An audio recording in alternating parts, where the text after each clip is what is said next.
Over the past 10 years, I've helped dozens of e-commerce brands scale from 7 to 8 figures using Google Ads. And I've always done this without using strategies that only last 1 or 2 weeks. Everything we are focused on is feeding the algorithm with the exact killer system that I'm gonna go through today. In this video, I will reveal my exact Google Ads strategy so you can copy and paste this blueprint into your e-commerce business today. Let's go. So first things first, what makes a Google Ads strategy actually good? A really solid, fundamentally working Google Ads strategy is always about a variety of campaigns that are all working to feed the algorithm. So what makes a Google Ads strategy actually good is being able to cast a decently wide net that you could find high intent purchasers no matter where they are, no matter what they're doing across the entire G suite. How we like to do that is by creating a variety of campaigns, all of which kind of speak to one another, and ultimately each of these campaigns have their own specific purpose. What you might have been told recently is that you should only run performance max campaigns, or maybe the opposite. I'm here to tell you that it all works in some capacity. Jumping inside one of our Google accounts that's performing exceptionally well. Just to give you an example, this account is spending over the last 30 days, $26,000. It's driven a 2.96 return on ad spend or $77,000 in revenue. A decently sizable account, and ultimately an account that has worked very well with the structure that we've set it in. What we're looking to break down here is each of the campaigns, all of the campaign types, and specifically the purpose of every single one of these campaigns. What you're gonna notice first is that we have 2 performance max campaigns, 1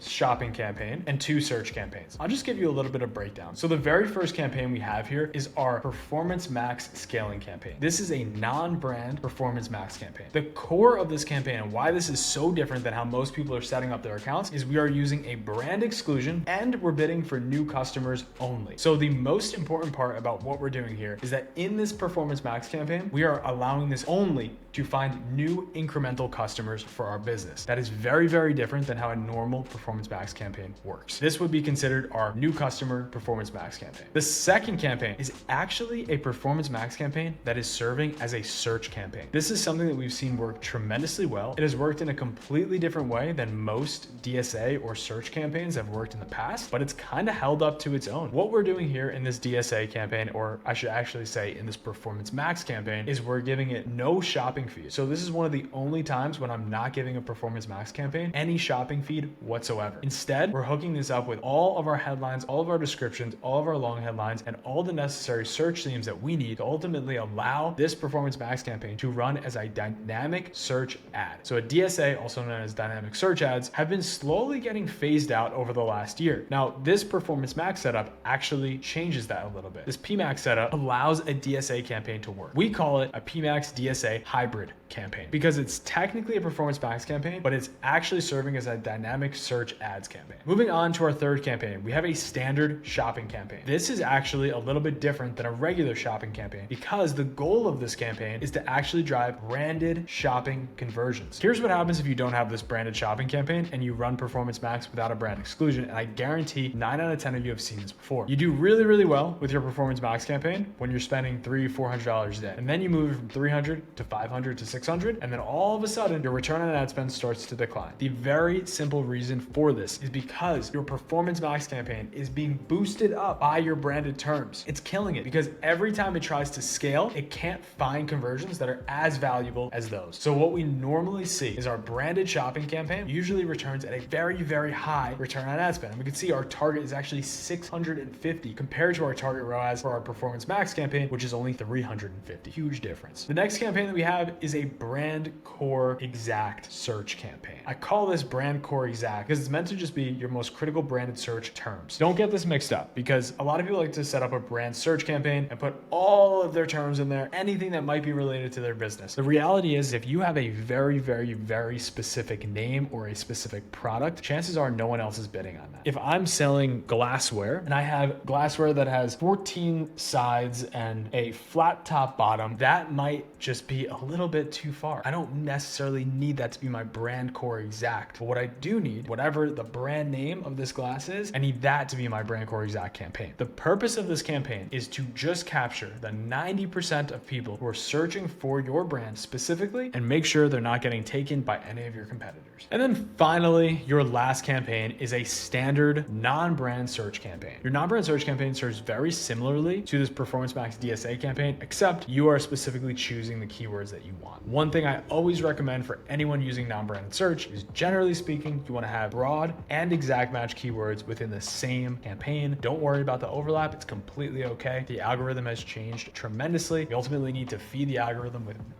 just a few broad match keywords, but also really reel things back in with the most valuable exact match keywords also. Okay, so now I'm going to break through the exact settings for each of these campaigns. So starting first at our core Performance Max campaign. This Performance Max campaign is what's driving the most amount of business, net new. Right at the top, make sure your conversion goals are absolutely set to purchases or whatever your conversion event is. What you need to make sure is that when you highlight over this purchase event, you don't see 3 or 4 or 5 different purchase events here. That means you are double counting. Also, you should have a green light here. If you don't have a green light here, go into your settings and check your conversion events. So critically important. Next piece here for customer acquisition. In 9 out of 10 cases, you are going to select optimize campaign for acquiring new customers, and then you are going to select only bid for new customers. In this very rare case, we have this account that doesn't have a significantly large audience segment, so we can't bid only for new customers. Now I'm going to show you the workaround for how we could still exclude branded searches from this campaign without selecting this setting right here. Moving through the rest of our settings, make sure your merchant center and shopping feed is set up properly. Make sure your feed is in fact to the right country of sale, which in this case is the United States. And then scrolling down to your budget, obviously you have to set your budget at your own discretion. I would generally make sure your budget is at minimum as high enough to get 1 to 2 conversions per day based on your average order value and your cost per acquisition ratio. And then for bidding, definitely understand why your return on ad spend is your return on ad spend. In this case, we're setting to a 350 because that's what we feel comfortable acquiring new customers for this business. Make sure your locations are set properly, the United States or whatever territories you're available in. And then when you go to location settings, really easy way to save about 5% of your budget, click presence, this bottom setting. Even though this here is recommended, clicking presence is just going to cut out when people are traveling, when people aren't actually available. And I hate this last part here, people who have shown interest in your included locations. If I'm planning a trip across the world, I shouldn't receive ads for your product across the world. This is e-commerce. This is not lead gen. This is not in store. So we want presence. Finally, moving down, all languages can be set. And then for automatically created assets, because we're using a Performance Max campaign here, I personally feel comfortable with text assets and final URL set. Some people might not. If you're in a sensitive category, if you're selling multiple different products in very different categories, if you're a marketplace, you might not want to have these set up. Basically what this does, we allow Google to help you generate assets for your ads using content from your landing page, domain, and ads. It scrapes your website. It comes up with headlines that are most relevant for you. Generally speaking, it's pretty good. Moving down to additional settings, definitely make sure you have UTMs properly set up. If you ever want to track Google Analytics, Triple Whale, or any of the other ad platforms that we recommend, definitely include your final URL suffix. Now, the most important part of this entire campaign, this is what I was talking about before. At the top here when I said the workaround for customer acquisition, this brand exclusion list is what you need to set up to exclude your current brand from the Performance Max campaign. So if we were Apple, we name our list Apple and we just type in Apple, we select this brand exclusion and we click save. What this is going to do is we are no longer going to show up on any terms that could be scraped from apple.com. Basically, any brand terms will be excluded now, and we almost see this work immediately, and it's going to be an account level brand list that is only going to be applied to this specific campaign. So once you enter in your brand exclusion, that is the final setting that you need to set up to make this a specifically net new customer acquisition Performance Max campaign. Moving forward to the next campaign, our DSA Performance Max campaign. This is allowed to bid anywhere it wants. It's allowed to bid equally for new and existing customers. We have no problem with that. However, we are still doing the same thing as before. We are excluding brand from here because we want that branded search campaign to really funnel in all of our branded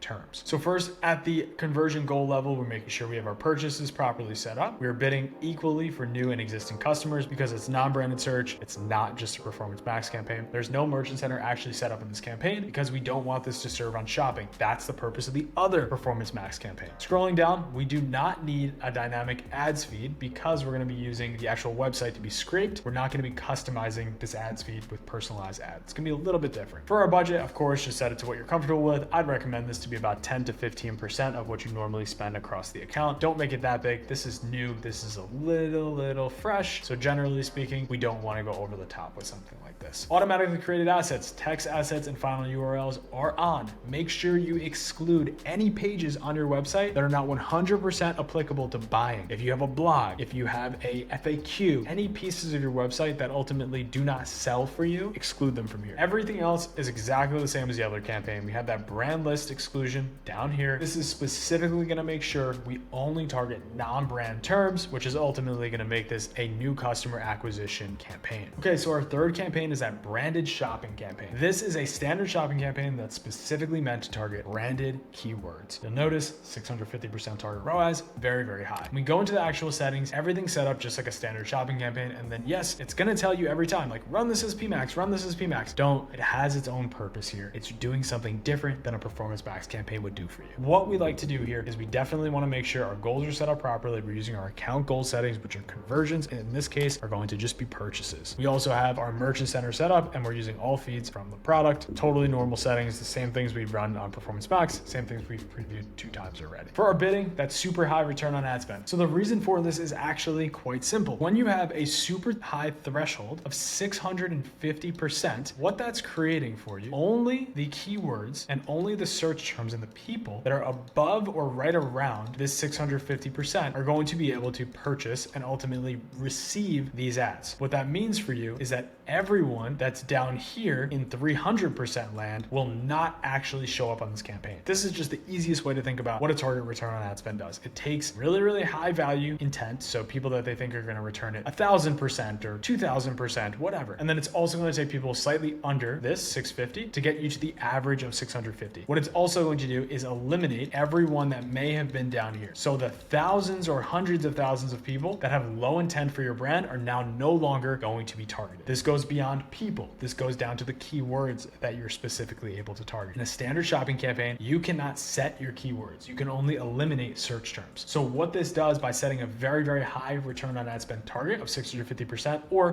wherever yours needs to be, is it's actually taking all those other keywords that we have that may have been falling down to here. So for example, let's always just use Nike. If you're setting up a Nike standard shopping campaign, what's going to convert super high? Someone that types in Nike. You know what's going to convert even higher than Nike? Someone who types in Nike red Jordans. Ultra high intent conversion. That's going to perform above your baseline. You know what's going to perform right under the 650? When someone types in, does Nike do this? Does Nike do that? Or perhaps if they type in Nike old shoes or shoes like Nikes, or does Nike carry size 11s? Those are going to perform slightly under your baseline. You know what's going to fall so far under the baseline that they're never going to show up here anymore? Shoes, running shoes. Is your hunch telling you that, wait, I'm Nike. Of course I want to show up on shoes. Of course I want to show up on running shoes. That's the point of the Performance Max campaign, right? We go back to our campaigns, and the point of this Performance Max campaign that's driving for new customers is to drive shoes and running shoes. Moving on forward to the brand core exact standard shopping campaign. Same things are going to apply here. We're going to be driving for purchases. We're bidding equally and new for all existing customers. All the way down the board, everything is the same except for our bidding. Now for bidding, we are going to be setting an absolute top of results page impression share. We're going to be setting our bid strategy for impression share. We're setting for absolute top of page results. And I like to set mine over 95%. For this brand, we're going 97%. And then we want to set a maximum CPC bid limit. So I just want to read this verbatim because I think it's helpful. Maximum CPC bid limit is the maximum amount you'll pay for each click. Bid limits won't be used on display on the campaigns. So the maximum amount we'll pay for every single click. This means is if your branded terms are worth $8 and you set a $5 CPC, you're only going to get people who are worth under $5. What I like to do is I like to cut this at kind of the upper threshold. So if I notice our average CPC is around $2, I'll set my maximum CPC at $2.25 because I don't want to cut a significant amount of my branded search away. However, I do recognize there's some people that Google categorizes as super, super high intent that ultimately might cost me $8 or $10 a click. It's just not worth it sometimes. I'm willing to sacrifice 3 to 5% of my customers ultimately to make sure that this campaign is extremely profitable for me because that 90% is way more important than the 3 to 5%. Moving on down here, make sure your broad match keywords are set for off. This is extremely important when it comes to this branded search campaign. In branded search, we're using exact match only. Nothing else is set here. So value rules, no. Ad rotation, optimize, prefer best performing ads. I don't even think you could choose another option at this point. Set up your campaign URLs, making sure you have your final URL suffix set up. You're not using dynamic search ads. We've gone through that in the Performance Max setup. No IP exclusions and no brand exclusions because this is a branded search campaign. Scrolling all the way down to the bottom here, we have our non-brand search campaign. This is one of the most known, one of the most classic campaign types that there ever was on Google. What we like to set up here is having very, very similar campaign setup than all the others. Purchasers at the top, scrolling all the way down to the bottom because everything else is the same here. Our bidding is usually set to a target return on ad spend. If you're a CPA focused business, set to target CPA. Now, one thing here, little note, when you're scaling, if you're just setting up your account for the first time, set to max conversions, wait somewhere in the range of like 20 to 30 days, like a decently long time, then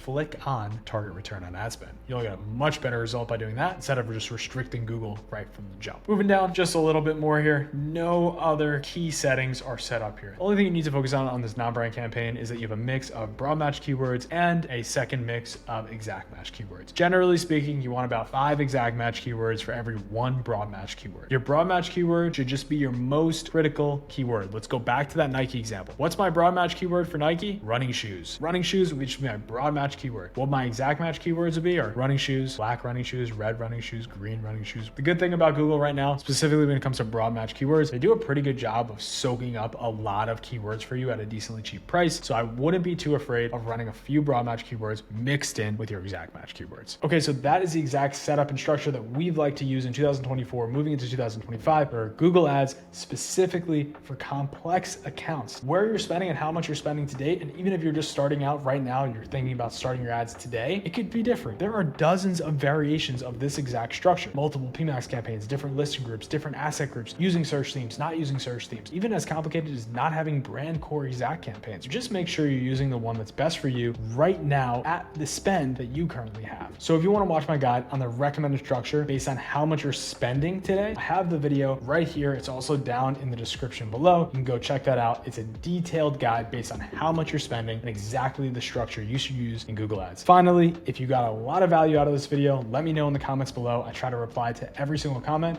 and I will see you all in the next one.